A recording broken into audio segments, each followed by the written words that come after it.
is, as you said, it's on a feeling. It's on, I have a problem, I have a pain point, which is I'm either in physical pain or I don't like my smile, I'm not confident, or I want to get married and I want to have a refresh. They have a feeling that they're chasing, and your content is specifically done for that, where you're showcasing an individual story and an experience. Talk to me about that content that you're making, because you're no longer doing before and afters anymore. Yeah, so people buy on emotion, then they justify it with logic. We've known that since day one. How can you create emotion in a patient for them to go ahead and take on that service? And it's by outlining to them in that consultation how their life is going to change thanks to that treatment. And you're right, dentists want to convince other dentists who's better, but is that other dentist paying their bills? No, they're not. The patient is. As a dentist, you have to adopt and change and pivot to what the marketplace requires. And what we realized was patients want to feel at home, they want to feel approachable, they want to feel comfortable, and they want to feel like they're not being judged. And exciting content isn't exciting anymore when everyone else is doing it. So it's your job to create new exciting content through creativity, through innovation, through different content angles. And that all comes down to how skilled you are or your team is at thinking of these unique angles. If you can trigger emotion in patients through content, that means the content is successful and you're more likely to get the result. And I actually believe that's what sales is. It's showing them an emotion and showing them they have a problem and showing them the solution and helping them make that decision. Last point, I want to end on figures. You guys have mentioned record figures and record months and parabolic growth.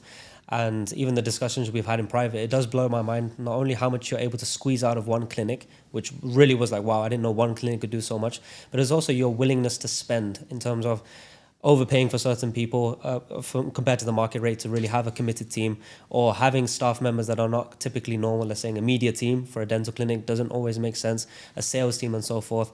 So talk to me about your philosophy of just spending and the figures involved there, the current valuations, if you want to disclose that, and obviously the projection that you have going forward for an exit. In terms of valuations, we have a goal of selling our group of companies, so IDS Group, for £1 billion. We're 2 years now into this goal, so we have 3 years left. It was a 5-year plan, and we are on track to achieving the figures and hitting the targets that we need to hit to sell for £1 billion. And I genuinely believe that we can do a little bit over in terms of the revenue that we need to achieve to hit that £1 billion valuation. And we're very excited. There's loads of momentum that we have right now.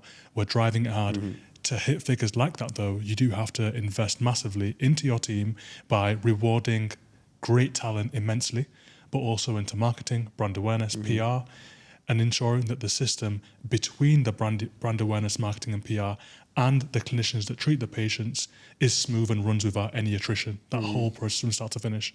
And that's what we really are good at. So you have this valuation in target of $1 billion, but what is your actual goal to sell it for? Is it less £1 billion?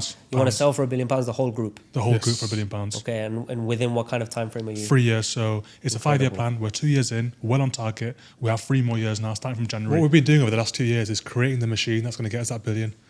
And that machine is a beast. And just on that machine as well, and people say, how come you guys are still at one location, even though we have a few more opening up over the next few months? It's because we perfected our machine. There have been companies, there's a few other big brands in the UK, I would say, but they're struggling right now. Can you believe that? It's because they're scaled up too fast. Yes. They're scaled up in a boom over COVID when everybody wanted cosmetic dentistry. But now that things are a little bit stricter in terms of the environment, they don't know what to do. The business model wasn't there. We waited a little bit, we're a little bit more patient, we focused on the machine, on the team, on the backup, on building a central functions office, and now we're just ready to explode, and our growth is just going to be astronomical over the next few years. You know, when people are watching that online, they might think that sounds outrageous, or I don't know, they're just making it up. But now that I've got to know you guys and we've spoke about business, not only have I understood the numbers and that makes complete sense, but also you guys are so sharp in business, ambitious, dedicated. You guys are always on it, even down to hanging out. It's on it. Okay, from here to here. It's your attitude and mindsets that really allow you guys to thrive. So, gentlemen, thank you very much for coming on and having this amazing conversation. Thank you. And off we go to dinner and continue. Let's do it. Thanks, Raka.